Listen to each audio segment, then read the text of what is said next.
Welcome to economics classes. ನನ್ನ ಹೆಸರು ಸಿದ್ದೇಶ್ ಹುಲ್ಬಾಳಿ ಅಂತ. ಪ್ರಥಮವಾಗಿ ನನ್ನ ಚಾನಲ್ ನೋಡ್ತಕ್ಕಂಥ ವಿದ್ಯಾರ್ಥಿಗಳು ಸಬ್ಸ್ಕ್ರೈಬ್ ಮಾಡ್ರಿ, ಶೇರ್ ಮಾಡ್ರಿ ಮತ್ತು ಲೈಕ್ ಮಾಡ್ರಿ ಅಂತ ಕೇಳ್ಕೊಳ್ತಾ ಇಂದಿನ ಅರ್ಥಶಾಸ್ತ್ರ ವಿಷಯ ಸ್ಟಾರ್ಟ್ ಮಾಡ್ತಾ ಇದ್ದೀನಿ. ಇಂದಿನ ಅರ್ಥಶಾಸ್ತ್ರ ವಿಷಯ ತೆಗೆದುಕೊಂಡಿರ್ತಕ್ಕಂಥದ್ದು BS6 SEM NEP ಬರ್ತಕ್ಕಂಥ ಒಂದು ಪ್ರಮುಖ ಅಂಶ ಯಾವ್ದ್ರಿ? ಪರಿಸರ ಅರ್ಥಶಾಸ್ತ್ರ, ಎನ್ವೈರನ್ಮೆಂಟಲ್ ಎಕನಾಮಿಕ್ಸ್ ನಲ್ಲಿ ಪರಿಸರ ಅರ್ಥಶಾಸ್ತ್ರದ ಅಧ್ಯಯನದ ಪ್ರಾಮುಖ್ಯತೆ ಕುರಿತು ವಿವರಿಸ್ತಾ ಹೋಗ್ತೀನಿ. ಯಾವ್ದ್ರಿ? ಪರಿಸರ ಅರ್ಥಶಾಸ್ತ್ರದ ಅಧ್ಯಯನದ ಪ್ರಾಮುಖ್ಯತೆ ಅಥವಾ ಮಹತ್ವವನ್ನ ಈ ಒಂದು ಅವಧಿಯೊಳಗೆ ವಿವರಿಸ್ತಾ ಹೋಗ್ತೀನಿ. ಅದಕ್ಕಿಂತಲೂ ಪ್ರಥಮವಾಗಿ ನಾವು ಸಾಮಾನ್ಯವಾಗಿ ಪರಿಸರ ಅಂದ್ರೆ ಏನು ಅನ್ನೋದನ್ನ ತಿಳಿದುಕೊಳ್ಳೋದು ಬಹಳ ಮುಖ್ಯ. ಇಲ್ಲಿ ಪರಿಸರದ ನಮ್ಮ ಸುತ್ತಮುತ್ತಲಿನ ವಾತಾವರಣಕ್ಕೆ ನಾವು ಸಾಮಾನ್ಯವಾಗಿ ಪರಿಸರ ಅಂತ ಕರಿತೀವಿ. ಇನ್ನು ಅದನ್ನ ಅರ್ಥಶಾಸ್ತ್ರದಲ್ಲಿ ಯಾವ ರೀತಿ ಕರೀತಾರೆ? ಪರಿಸರ ಅರ್ಥಶಾಸ್ತ್ರ ಅಂದ್ರೆ ಏನು?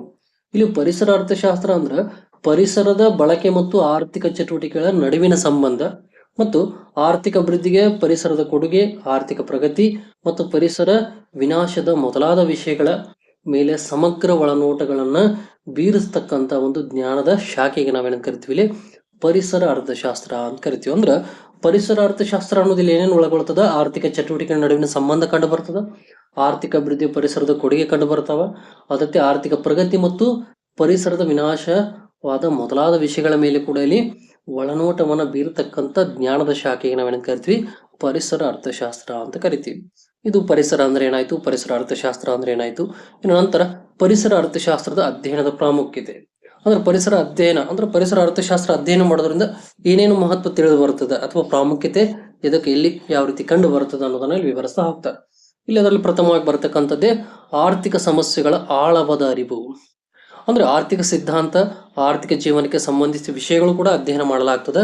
ಈ ಅಧ್ಯಯನ ಎಷ್ಟು ಉತ್ಪಾದಿಸಬೇಕು, ಹೇಗೆ ಉತ್ಪಾದಿಸಬೇಕು, ಯಾರಿಗೆ ಉತ್ಪಾದಿಸಬೇಕು, ಮೂಲಭೂತ ಪ್ರಶ್ನೆಗಳಿಗೆ ಉತ್ತರಿಸ್ತದೆ.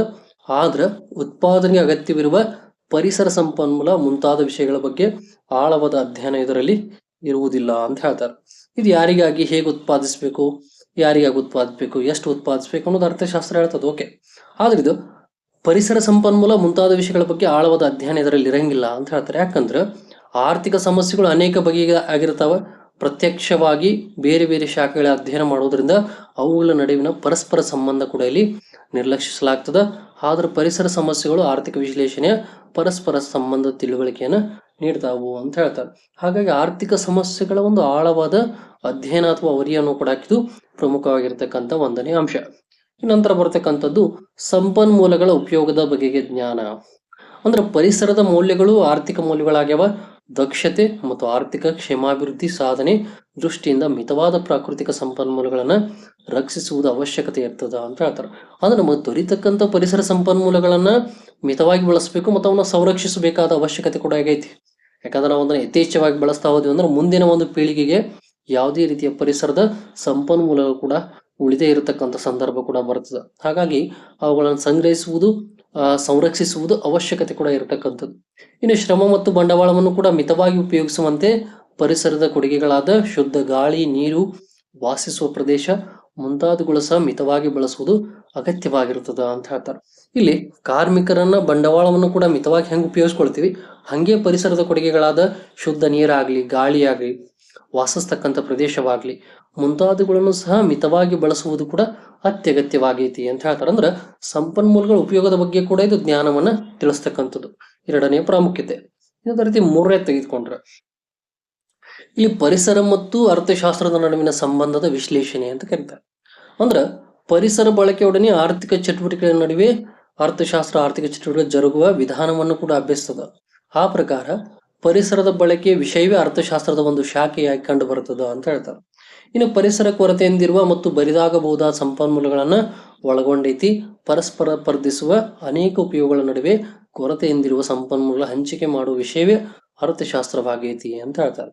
ಅಂದ್ರೆ ಬರಿದಾಗ್ತಕ್ಕಂಥ ಸಂಪನ್ಮೂಲಗಳಾಗ್ಲಿ, ಅವತರ ನಡುವಿನ ಉಪಯೋಗ ಆಗ್ಲಿ, ಕೊರತೆಯಿಂದಿರುವ ಸಂಪನ್ಮೂಲ ಹಂಚಿಕೆ ಆಗ್ಲಿ, ಈ ಎಲ್ಲ ವಿಷಯಗಳ ಬಗ್ಗೆ ಕೂಡ ಅರ್ಥಶಾಸ್ತ್ರ ನಮಗೆ ತಿಳಿಸ್ತದ ಅಂತ ಹೇಳ್ತಾರೆ.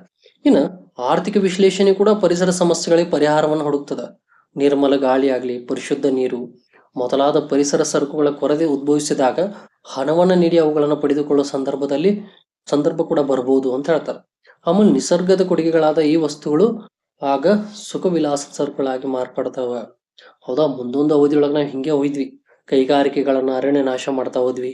ಹೆಚ್ಚು ಕೈಗಾರಿಕೆಗಳ ನಿರ್ಮಾಣ, ಕಟ್ಟಡ ಆಗ್ಲಿ, ರಸ್ತೆ ನಿರ್ಮಾಣ ಆಗ್ಲಿ, ಈ ರೀತಿ ಹಲವಾರು ಕ್ರಮಗಳನ್ನ ಜನಸಂಖ್ಯೆ ಬೆಳೆದಂಗ ಕಾಡನ್ನ ನಾಡಾಗಿ ಪರಿವರ್ತನೆ ಮಾಡ್ತಾ ಹೋದಿವಂದ್ರ ಮುಂದೊಂದು ಕಾಲದೊಳಗೆ ನಾವು ಪರಿಶುದ್ಧವಾದ ಗಾಳಿಯನ್ನು ಕೂಡ ಕೊಂಡುಕೊಳ್ಬೇಕಾದಂತ ಪರಿಸ್ಥಿತಿ ಬರ್ತದ ಅಂತ ಹೇಳ್ತಾರೆ. ಹಾಗಾಗಿ ಈ ವಸ್ತುಗಳು ಆಗೇನಾಗ್ತವ್ರಿ ಸುಖ ವಿಲಾಸಿ ವಸ್ತುಗಳಾಗಿ ಮಾರ್ಪಾಡು ಹೊಂತಾವ ಅನ್ನೋದು ಕೂಡ ಇಲ್ಲಿ ಪ್ರಮುಖವಾಗಿರ್ತಕ್ಕಂಥದ್ದು. ಇದು ಮೂರನೇ ಒಂದು ಪ್ರಮುಖ ಅಂಶ. ನಂತರ ಬರ್ತಕ್ಕಂಥದ್ದು ನಾಲ್ಕನೇದು ಪರಿಸರದ ಮೇಲೆ ಅಭಿವೃದ್ಧಿ ಚಟುವಟಿಕೆಗಳ ಪರಿಣಾಮಗಳ ಅಧ್ಯಯನ ಅಂತ ಕರೀತಾರೆ. ಅಂದ್ರೆ ಪರಿಸರದ ಬಳಕೆ ಕೂಡ ಅಭಿವೃದ್ಧಿಗೆ ಸಾಧನವಾಗಿ ನೆರವು ನೀಡ್ತದ. ಇಲ್ಲಿ ಅಲ್ಫ್ರೆಡ್ ಮಾರ್ಷಲ್ ಅಭಿಪ್ರಾಯ ಪಡುವಂತೆ ಕೂಡ ಹೇಳ್ತಾರೆ, ಅರ್ಥಶಾಸ್ತ್ರಜ್ಞನು ಮಕ್ಕಾ ಯಾತ್ರೆಗೆ ಆರ್ಥಿಕ ಜೀವನದಲ್ಲಿ ವಿಜ್ಞಾನದ ಅಡಗಿದೆ ಹೊರತು ಚಲನಾತ್ಮಕ ಅರ್ಥಶಾಸ್ತ್ರದಲ್ಲ ಅಂದ್ರೆ ಹೇಳ್ತಾನೆ.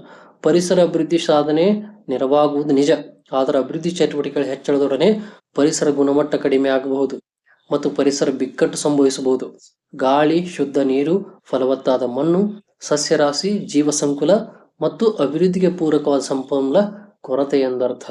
ನಾವಿಲ್ಲಿ ಪರಿಸರ ಮುಂದೆ ಅಥವಾ ಆರ್ಥಿಕ ಚಟುವಟಿಕೆಗಳನ್ನು ಎಷ್ಟು ಮಾಡ್ತಾ ಇದೀವಿ, ಆರ್ಥಿಕ ಅಭಿವೃದ್ಧಿ ಯಾವ ರೀತಿ ಮಾಡ್ತಾ ಹೋಗ್ತೀವಿ, ಆ ರೀತಿ ಕೂಡ ಇಲ್ಲಿ ಪರಿಸರದ ಗುಣಮಟ್ಟ ಕಡಿಮೆ ಆಗ್ತಾ ಬರ್ತದ ಅಂತ ಹೇಳ್ತಾರೆ. ಯಾಕಂದ್ರ ನಾವೀಗ ಜನಸಂಖ್ಯೆ ಬೆಳೆದಂಗ್ ಏನ್ ಮಾಡ್ತಾ ಇದೀವಿ, ಕಾಡನ್ನ ನಾಡಾಗಿ ಪರಿವರ್ತನೆ ಮಾಡ್ತಾ ಇದೀವಿ. ಅರಣ್ಯ ಕೂಡ ಏನಾಗ್ತೈತ್ರಿ, ನಾಡಾಗಿ ಪರಿವರ್ತನೆ ಆಗ್ತಾ ಇದೆ. ಹಾಗಾಗಿ ಪರಿಸರ ತನ್ನ ಗುಣಮಟ್ಟವನ್ನು ಕಳೆದುಕೊಳ್ಳಾಕತೈತಿ ಮತ್ತು ಪರಿಸರದ ಬಿಕ್ಕಟ್ಟು ಕೂಡ ಸಂಭವಿಸ್ತದ. ಅದರಿಂದ ಗಾಳಿ, ನೀರು, ಬೆಳಕು, ಶುದ್ಧವಾದ ಫಲವತ್ತಾದ ಭೂಮಿ, ಸಸ್ಯರಾಶಿ ಇವೆಲ್ಲ ಕೂಡ ಏನಾಗ್ತಾವ್ರಿ, ಸಂಕುಲಗಳು ನಾಶವಾಗ್ತಾ ಬರ್ತಾವ. ಅದಕ್ಕೆ ಮುಖ್ಯ ಕಾರಣ ಆರ್ಥಿಕ ಚಟುವಟಿಕೆಗಳ ಪರಿಣಾಮ ಅಂತ ಹೇಳ್ತಾರೆ. ಅಂದ್ರೆ ಆರ್ಥಿಕವಾಗಿ ನಾವು ಸದೃಢರಾಕ ಏನ್ ಮಾಡ್ತಾ ಇದೀವ್ರಿ, ಅಲ್ಲಿ ಇರ್ತಕ್ಕಂಥ ಒಳ್ಳೆ ಸಂಪನ್ಮೂಲಗಳನ್ನ ಹಾಳು ಮಾಡ್ತಾ ಇದ್ದೀವಿ. ಹಾಗಾಗಿ ಏನಾಗ್ತೈತ್ರಿ, ಇಲ್ಲಿ ಸಸ್ಯರಾಶಿ, ಜೀವ ಸಂಕುಲ ಮತ್ತು ಅಭಿವೃದ್ಧಿಗೆ ಪೂರಕವಾದ ಸಂಪನ್ಮೂಲ ಕೊರತೆ ಕೂಡ ಕಂಡು ಬರ್ತದ ಅಂತ ಹೇಳ್ತಾರೆ. ಇದು ಕೂಡ ಅದು ಪ್ರಮುಖವಾದ ಒಂದು ಅಂಶ. ಅದೇ ರೀತಿ ಐದನೇದು ಬರ್ತಕ್ಕಂಥದ್ದು ಇಲ್ಲಿ ಪರಿಸರ ಸಮಸ್ಯೆಗಳ ಪರಿಹಾರದಲ್ಲಿ ಅರ್ಥಶಾಸ್ತ್ರದ ಪಾತ್ರದ ಅರಿವು ಅಂತ ಹೇಳ್ತಾರೆ. ಇಲ್ಲಿ ಸಮಾಜವು ಕೂಡ ಅನುಭವಿಸಲು ಇಚ್ಛಿಸುವ ಸರಕು ಮತ್ತು ಸೇವೆಗಳ ಕೊರತೆಯಿಂದಿರುವಿಕೆ ಆರ್ಥಿಕ ಸಮಸ್ಯೆಯಾಗಿದೆ. ಯಾವುದೇ ವಸ್ತುವಿಗೆ ಬೇಡಿಕೆ ಅದರ ಪೂರೈಕೆಗಿಂತ ಹೆಚ್ಚಿದ್ದಾಗ ಆ ವಸ್ತುವಿನ ಕೊರತೆ ಸಂಭವಿಸಿದೆ ಎಂದರ್ಥ ಅಂತ ಹೇಳ್ತಾರೆ. ಇಲ್ಲಿ ಸಮಾಜ ಅಂದ್ರೆ ನಾವೆಲ್ಲ ಬಂದ್ವಿ, ಇಲ್ಲಿ ಗ್ರಾಹಕರು ಅಥವಾ ಅನುಭವಿಗಳು ಕೂಡ ಇಚ್ಛಿಸುವ ಸರಕು ಮತ್ತು ಸೇವೆಗಳ ಕೊರತೆಯಿಂದಿರುವಿಕೆ ಕೂಡ ಆರ್ಥಿಕ ಸಮಸ್ಯೆ ಆಗೈತಿ ಅಂತ ಹೇಳ್ತಾರೆ. ಈಗ ನಮ್ಮ ಉದಾಹರಣೆ ಭಾರತವನ್ನು ತೆಗೆದುಕೊಂಡು ಜನಸಂಖ್ಯೆ ಮಿತವಾಗಿ ಇಲ್ಲ, ಅಮಿತವಾಗಿತ್ತು. ಅಂದ್ರೆ ಜನಸಂಖ್ಯೆ ಅತಿಯಾಗಿ ಬೆಳೆದದ, ಆದ್ರೆ ಎಲ್ಲರಿಗೂ ಸಂಪನ್ಮೂಲಗಳನ್ನ, ಎಲ್ಲರಿಗೂ ಆಹಾರವನ್ನು ಒದಗಿಸಕ್ ಸಾಧ್ಯವಾಗ್ತಾ ಇಲ್ಲ. ಹಾಗಾಗಿ ಸರಕು ಸೇವೆಗಳ ಕೊರತೆ ಕೂಡ ಕಂಡು ಬರ್ತಾ ಇದೆ. ಅದು ಕೂಡ ಒಂದು ಸಮಸ್ಯೆಯಾಗಿ ಕಂಡು ಬರ್ತಕ್ಕಂಥದ್ದು.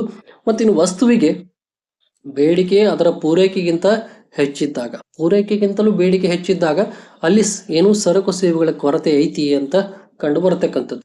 ಇನ್ನು ಸ್ವಚ್ಛ ಗಾಳಿ ಆಗ್ಲಿ, ಪರಿಶುದ್ಧ ನೀರಾಗ್ಲಿ, ಕುಡಿಯುವ ನೀರ್ತಕ್ಕಂಥದ್ದು ಮುಂತಾದ ಪರಿಸರ ವಸ್ತುಗಳು ಬಹಳ ಹಿಂದೆ ಕೊರತೆ ಸರಕುಗಳಾಗಿರ್ಲಿಲ್ಲ. ಯಾಕಂದ್ರೆ ಹಿಂದಿನ ಅವಧಿಯೊಳಗೆ ಮಿತವಾದ ಜನಸಂಖ್ಯೆ ಇತ್ತು, ಒಳ್ಳೆ ಗಾಳಿ, ಬೆಳಕು, ನೀರು, ಕುಡಿಯುವ ನೀರು ಕೂಡ ಚೆನ್ನಾಗಿ ಸಿಗ್ತಿತ್ತು. ಏಕೆಂದ್ರೆ ಇಲ್ಲಿ ಹೇಳ್ತಾರೆ, ಯಾಕಂದ್ರೆ ಅವುಗಳ ಪೂರೈಕೆ ಖಚಿತವಾಗಿತ್ತು, ಅವಾಗ ಎಲ್ಲರಿಗೂ ಕೂಡ ಸಿಗ್ತಾ ಇತ್ತು. ಒಳ್ಳೆ ಗಾಳಿ, ಬೆಳಕು, ನೀರು, ಆಮೇಲೆ ವಾತಾವರಣ ಕೂಡ ಚೆನ್ನಾಗಿತ್ತು. ಪರಿಸರದಲ್ಲಿ ಕೂಡ ಬದುಕತಕ್ಕಂತ ಒಂದು ಆರ್ಥಿಕ ಸ್ವಾವಲಂಬನೆ ಕೂಡ ಅಲ್ಲಿ ಅಧಿಕವಾಗಿತ್ತು. ಆದ್ರ 20ನೇ ಶತಮಾನದಲ್ಲಿ ಅನೇಕ ದೇಶಗಳು ಸಾಧಿಸಿದ ಅತ್ಯುನ್ನತ ಮಟ್ಟದ ಕೈಗಾರಿಕಾ ಪ್ರಗತಿಯ ಪರಿಣಾಮವಾಗಿ ಈ ಸರಕುಗಳ ಕೊರತೆ ಸಂಭವಿಸ್ತಾ ಇದೆ ಅಂತ ಹೇಳ್ತಾರೆ. ಹೌದಾ, ಇಲ್ಲಿ 20ನೇ ಶತಮಾನದ ನಂತರ ಏನಾಯ್ತ್ರಿ, ಇಲ್ಲಿ 20ನೇ ಶತಮಾನದಲ್ಲಿ ದೇಶಗಳು ಕೂಡ ಸಾಧಿಸುವುದು ಅತ್ಯುನ್ನತ ಮಟ್ಟದ ಕೈಗಾರಿಕೆಗಳ ಅಭಿವೃದ್ಧಿ, ಕೈಗಾರಿಕಾ ಪ್ರಗತಿ. ಅಂದ್ರೆ ಕೈಗಾರಿಕೆಗಳನ್ನು ಹೆಚ್ಚಳ ಮಾಡ್ತಾ ಹೋದ್ವಿ. ಏನೋ ಆರ್ಥಿಕವಾಗಿ ನಾವು ಸದೃಢರಾಕ ಕೈಗಾರಿಕೆಗಳ ನಿರ್ಮಾಣ ಕೂಡ ಅಧಿಕವಾಗ್ತಾ ಬಂದು, ಅದರ ಪರಿಣಾಮವಾಗಿ ಏನಾಯ್ತ್ರಿ, ಪ್ರಗತಿಯ ಪರಿಣಾಮವಾಗಿ ಈ ಸರಕುಗಳ ಕೊರತೆ ಕೂಡ ಸಂಭವಿಸ್ತಾ ಇದೆ ಅಂತ ಹೇಳ್ತಾರೆ. ಹಾಗಾಗಿ ಅಲ್ಲಿ ಪರಿಸರದ ಮೇಲೆ ಹೆಚ್ಚಿನ ಒತ್ತಡ ಕೂಡ ಕಂಡು ಬರ್ತಕ್ಕಂಥದ್ದು. ಇದು 5ನೇದು. ಇನ್ನು 6ನೇದು ಬರ್ತಕ್ಕಂಥದ್ದು ಮಾಲಿನ್ಯ ನಿಯಂತ್ರಣ ವಿಷಯಗಳ ಅಧ್ಯಯನ ಅಂತ ಹೇಳ್ತಾರೆ. ಇಲ್ಲಿ ಪರಿಸರದ ದುರ್ಬಳಕೆ, ಮಿತಿಮೀರಿದ ಬಳಕೆ ಕಾರಣದಿಂದ ಪ್ರಪಂಚದ ಬಹುತೇಕ ದೇಶಗಳು ಕೂಡ ಪರಿಸರ ಮಾಲಿನ್ಯಕ್ಕೆ ತುತ್ತಾಗ್ಯಾವ. ಹೌದಾ, ಪರಿಸರವನ್ನ ದುರ್ಬಳಕೆ ಮಾಡ್ಕೊಳ್ತಾ ಇದ್ವಿ. ಅಂದ್ರೆ ಕಾಡನ್ನ ನಾಡಾಗಿ ಪರಿವರ್ತನೆ ಮಾಡ್ಕೊಳ್ಳೋದು, ಆಮೇಲೆ ಅಲ್ಲಿರ್ತಕ್ಕಂಥ ಸಂಪನ್ಮೂಲಗಳನ್ನು ಕೂಡ ಹಾಳು ಮಾಡ್ತಾ ಇದ್ದೀವಿ. ಇದರಿಂದ ಏನಾಗ್ತಾ ಇದ್ರಿ, ಮಣ್ಣು ಮಾಲಿನ್ಯ, ಜಲ ಮಾಲಿನ್ಯ, ವಾಯು ಮಾಲಿನ್ಯ, ಶಬ್ದ ಮಾಲಿನ್ಯ ಮೊದಲಾದಗಳು ಈಗ ಸರ್ವವ್ಯಾಪಿ ಸಮಸ್ಯೆಗಳಾಗಿ ಕಂಡು ಬರ್ತಾ ಇದ್ದಾವೆ. ಆಮೇಲೆ ಉತ್ಪಾದನೆ ಹೆಚ್ಚಳ, ಆರ್ಥಿಕ ಅಭಿವೃದ್ಧಿ ಪ್ರಯತ್ನ ಜೊತೆಗೆ ಹಾಸು ಹಕ್ಕಾಗಿದೆ.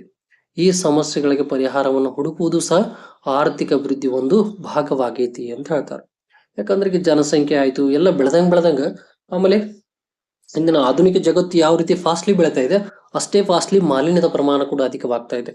ಜಲ ಮಾಲಿನ್ಯ ಆಗ್ಲಿ, ವಾಯು ಮಾಲಿನ್ಯ ಆಗ್ಲಿ, ಶಬ್ದ ಮಾಲಿನ್ಯ ಆಗ್ಲಿ, ಇವೆಲ್ಲ ಕೂಡ ಅಧಿಕವಾಗಿ ಬೆಳೆಯಕ್ಕೆ ಕೂಡ ನಾವೇ ಕಾರಣ. ಹಾಗಾಗಿ ಮಾಲಿನ್ಯ ನಿಯಂತ್ರಣದ ವಿಷಯಗಳ ಬಗ್ಗೆ ಕೂಡ ಇದು ಅಧ್ಯಯನ ಮಾಡ್ತದ ಅಂತ ಹೇಳ್ತಾರೆ. ಅಂದ್ರೆ ಪರಿಸರ ಯಾವ ರೀತಿ ಸಂರಕ್ಷಣೆ ಮಾಡ್ಬೇಕು ಅನ್ನೋದ್ರ ಕುರಿತು ಇದು ಪ್ರಮುಖ ಅಂಶವಾಗಿ ಕಂಡು ಬರತಕ್ಕಂಥದ್ದು. 6ನೇದು. ಇನ್ನು ಇದೇ ರೀತಿ 7ನೇದು, ವಿವಿಧ ಅರ್ಥವ್ಯವಸ್ಥೆಗಳಲ್ಲಿ ಪರಿಸರ ಸಮಸ್ಯೆ ಬಗ್ಗೆ ಮಾಹಿತಿ ಕೊಡ್ತಕ್ಕಂಥದ್ದು. ಅಂದ್ರೆ ವಿವಿಧ ಅರ್ಥವ್ಯವಸ್ಥೆಗಳು ವಿಭಿನ್ನ ರೀತಿಯ ಪರಿಸರ ಸಮಸ್ಯೆಗಳು ಎದುರಿಸ್ತಾ ಇದ್ದಾವೆ. ಬಂಡವಾಳಶಾಹಿ ಯೋಜಿತ ಆಗಿರ್ಬೋದು, ಅಭಿವೃದ್ಧಿಶೀಲ ಹೊಂದುತ್ತಿರುವ ರಾಷ್ಟ್ರಗಳಾಗಿರ್ಬೋದು, ಮುಂತಾದ ಅರ್ಥವ್ಯವಸ್ಥೆಗಳು ಕೂಡ ಎದುರಿಸುತ್ತಿರುವ ಪರಿಸರ ಸಮಸ್ಯೆಗಳು ಬೇರೆ ಬೇರೆಯಾಗಿರುವುದರಲ್ಲಿ ಸಂದೇಹವಿಲ್ಲ. ಅಂದ್ರೆ ಪ್ರತಿಯೊಂದು ರಾಷ್ಟ್ರ ತನ್ನದೇ ಆದಂತ ಅರ್ಥವ್ಯವಸ್ಥೆ ಇದು ಏನು ಪರಿಸರ ಸಮಸ್ಯೆಗಳನ್ನ ಎದುರಿಸ್ತಾ ಇದೆ ಅಂತ ಹೇಳ್ತಾರೆ. ಅಭಿವೃದ್ಧಿ ಹೊಂದಿದ ರಾಷ್ಟ್ರ ಆಗಿರ್ಬೋದು, ಅಭಿವೃದ್ಧಿ ಹೊಂದುತ್ತಿರುವ ರಾಷ್ಟ್ರ ಆಗಿರ್ಬೋದು. ಹಾಗಾಗಿ ಪರಿಸರ ಸಮಸ್ಯೆಗಳು ಕೂಡ ಬೇರೆ ಬೇರೆ ಆಗುವುದರಲ್ಲಿ ಯಾವುದೇ ರೀತಿಯ ಸಂದೇಹವಿಲ್ಲ ಅನ್ನೋದು ಕೂಡ ಇದರ ಒಂದು ಅಂಶವಾಗಿ ಕಂಡು ಬರತಕ್ಕಂಥದ್ದು. ಇನ್ನು 8ನೇದು ಬರತಕ್ಕಂಥದ್ದು ಯಾವ್ದ್ರಿ, ಪರಿಸರ ಪರಿಣಾಮದ ವಿಶ್ಲೇಷಣೆ ಅಂತ ಕರೀತಾರೆ. ಅಂದ್ರ ಪರಿಸರ ಅರ್ಥಶಾಸ್ತ್ರದ ಅನ್ವಯ ಪರಿಸರ ಪರಿಣಾಮದ ವಿಶ್ಲೇಷಣೆ ಕೂಡ ಅವಶ್ಯಕವಾಗೈತಿ ಅಂತ ಹೇಳ್ತಾರೆ. ಯಾಕಂದ್ರ ಪರಿಸರ ಪರಿಣಾಮದ ವಿಶ್ಲೇಷಣೆಯು ಕೂಡ ಯಾವುದೇ ಅಭಿವೃದ್ಧಿ ಯೋಜನೆಯಲ್ಲಿ ಮಹತ್ವವನ್ನ ಪಡೆದಿದೆ. ಇಲ್ಲಿ ಹೇಳ್ತಾರೆ ಯಾವ್ಯಾವ ಆಣೆಕಟ್ಟುಗಳ ನಿರ್ಮಾಣ ಆಗಿರ್ಬೋದು, ನದಿ ಕೊಳ್ಳಗದ ಯೋಜನೆಗಳಾಗಿರ್ಬೋದು, ಮೊದಲಾದ ಕಾಮಗಾರಿಗಳು ಕೂಡ ಅನುಷ್ಠಾನ ಕೂಡ ಪರಿಸರದ ಮೇಲೆ ಎಂತ ಪರಿಣಾಮ ಬೀರುತ್ತದೆ ಎಂಬುದರ ಅಧ್ಯಯನವೇ ಪರಿಸರದ ಪರಿಣಾಮ ವಿಶ್ಲೇಷಣೆ ಅಂತ ಕರೀತಾರೆ. ಆಣೆಕಟ್ಟುಗಳ ನಿರ್ಮಾಣ, ನದಿಗಳ ನಿರ್ಮಾಣ ಆಗಲಿ ಇವೆಲ್ಲ ಮಾಡೋದ್ರಿಂದ ಯಾವ ರೀತಿ ಪರಿಸರದ ಮೇಲೆ ಪರಿಣಾಮ ಬೀರ್ತದೆ ಎಂಬುದನ್ನು ಕೂಡ ಈ ಅಧ್ಯಯನವನ್ನು ನಾವು ಪರಿಸರ ಪರಿಣಾಮದ ವಿಶ್ಲೇಷಣೆ ಅಂತ ಕೂಡ ಕರಿತೀವಿ. ಇದು ಕೂಡ ಪ್ರಮುಖವಾಗಿರ್ತಕ್ಕಂಥದ್ದು. ಇನ್ನು ಇದರಲ್ಲಿ ಕೊನೆಯದಾಗಿ ಬರತಕ್ಕಂಥದ್ದು ಪರಿಸರ ನೀತಿ ನಿರೂಪಣೆಗೆ ನೆರವು ನೀಡತಕ್ಕಂಥದ್ದು ಅಂತ ಹೇಳ್ತಾರೆ. ಅಭಿವೃದ್ಧಿ ಸಾಧನೆಗೆ ಪರಿಸರದ ಸಮರ್ಪಕ ಬಳಕೆ ಅತ್ಯವಶ್ಯಕ. ಆದ್ರೆ ಪರಿಸರದ ಕೊಡುಗೆಗಳಾದ ಅತ್ಯಮೂಲ್ಯ ಸರಕುಗಳಾಗಿರುವುದರಿಂದ ಅವುಗಳ ಸಂರಕ್ಷಣೆ ಮತ್ತು ಅಭಿವೃದ್ಧಿ ಅಷ್ಟೇ ಅವಶ್ಯಕವಾಗೈತಿ ಅಂತ ಹೇಳ್ತಾರೆ. ಅಂತೆಯೇ ಮಾಲಿನ್ಯ ನಿಯಂತ್ರಣ ಕೂಡ ಪರಿಸರದ ಗುಣಮಟ್ಟವನ್ನು ಕಾಪಾಡಲು ಮತ್ತು ಅಭಿವೃದ್ಧಿ ಪ್ರಕ್ರಿಯೆಯಲ್ಲಿ ಮೇಲಾಗುವ ದುಷ್ಪರಿಣಾಮಗಳನ್ನು ತಡೆಗಟ್ಟಕ ಸಹಾಯ ಮಾಡ್ತದ ಅಂತ ಹೇಳ್ತಾರೆ.